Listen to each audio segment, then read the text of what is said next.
உண்மையான நண்பன் நம்ம சந்தோஷத்துல இருக்கிறப்போ ரசிப்பாண்டா, துக்கத்துல இருக்கிறப்போ தோள் கொடுப்பாண்டா. அந்த மாதிரிதான் எங்க நண்பன் எஸ்.ஏ. சின்னாடா.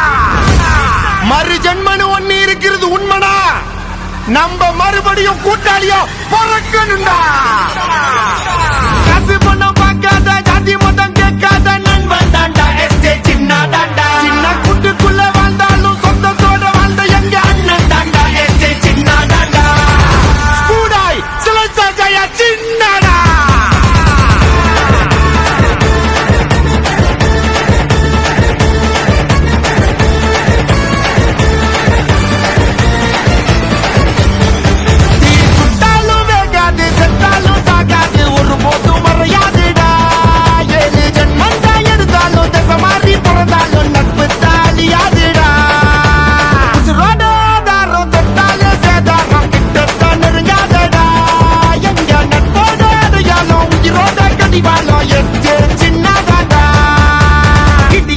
இடியோ மச்ச பார்த்தாலே சொல்ல வைக்கும், கேட்டா குடிக்கிற